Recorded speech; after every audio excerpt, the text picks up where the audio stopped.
Assalamualaikum warahmatullahi wabarakatuh. Selamat pagi anak-anak. Nah, di sini Bu Vera akan menjelaskan tema 8, subtema 1 dengan muatan pelajaran bahasa Indonesia. Oke, sebetulnya materi ini sudah kalian pelajari di semester 1. Jadi ini tentang cerita fiksi. Masih ingat ya, cerita fiksi adalah cerita rekaan atau khayalan pengarang. Tapi isi cerita dapat murni berasal dari khayalan, tapi bisa juga berdasarkan fakta. Jadi ada sebuah fakta kemudian dijadikan cerita yang dibumbui dengan khayalan-khayalan si pengarang. Jenis-jenis cerita fiksi ada 7. Yang pertama adalah cerita jenaka, kemudian ada mite atau mitos, kemudian fabel, legenda, sage, cerpen ataupun novel. Untuk cerita jenaka, dari namanya sudah jelas bahwa cerita jenaka adalah cerita pendek berunsur jenaka atau lucu yang dapat menyebabkan tawa. Contoh, Si Kabayan dari Sunda, kemudian Lebay Malang dari Sumatera, ada juga cerita Pak Banjir dari Jawa. Kemudian untuk mitos adalah cerita yang berhubungan dengan kepercayaan suatu benda, peristiwa gaib atau alam gaib. Misalnya Ratu Pantai Selatan dan mitos Dewi Sri. Kemudian fabel. Fabel adalah cerita yang tokoh-tokohnya berupa hewan. Kita sudah sering melihat cerita kancil dan buaya atau semut dan belalang. Kemudian legenda. Kalau legenda adalah cerita tentang asal-usul suatu tempat, kejadian alam ataupun benda. Misalnya asal mula Danau Toba. Ada juga Telaga Warna. Kemudian yang terkenal adalah Rawa Pening. Selanjutnya sage. Sage adalah cerita lama yang mengandung unsur sejarah, misalnya kepahlawanan. Contohnya adalah Ciung Wanara dan Lutung Kasarung. Kemudian cerpen. Cerpen adalah cerita fiksi yang memaparkan kisah ataupun cerita tentang kehidupan manusia melalui tulisan pendek.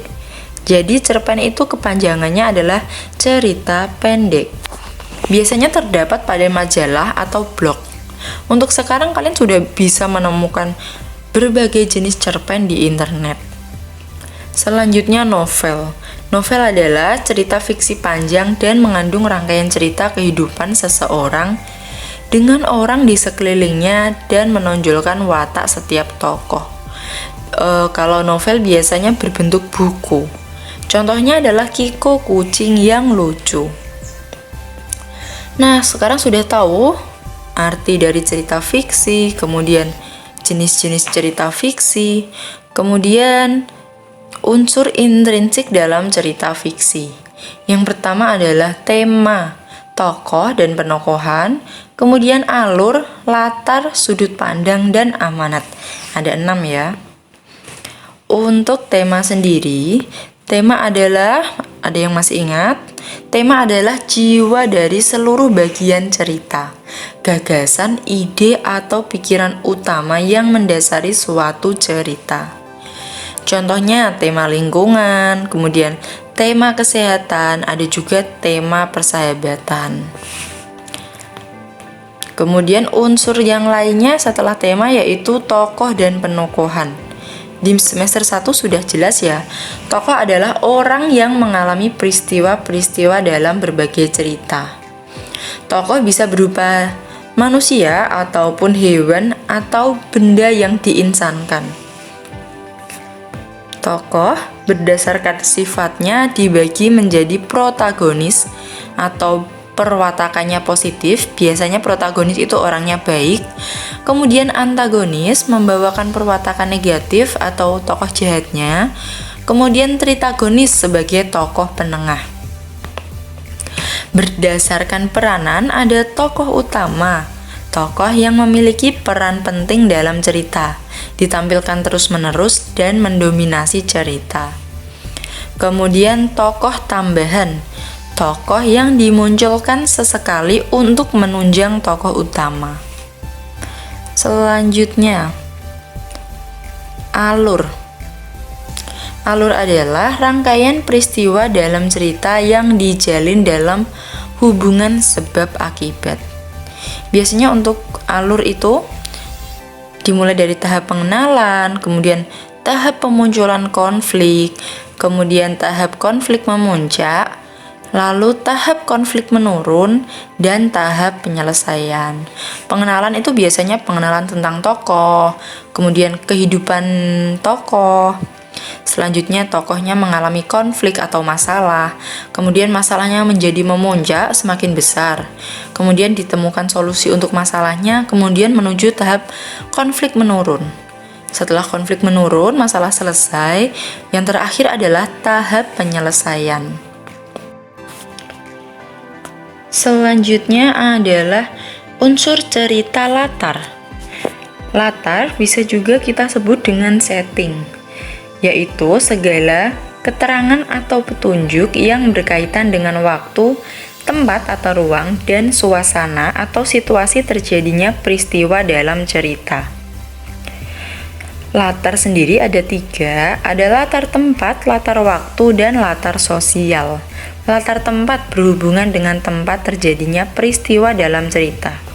Misalnya, pada suatu hari di desa Sukamaju, atau pada suatu malam di ruang makan. Jadi latar tempatnya adalah ruang makan. Kemudian untuk latar waktu menunjukkan waktu terjadinya peristiwa. Bisa hari, tanggal, bulan, tahun, malam, ataupun musim. Bisa misalnya ketika malam tiba, Ani dan kawan-kawannya belajar berkelompok. Jadi latar waktunya adalah malam, seperti itu.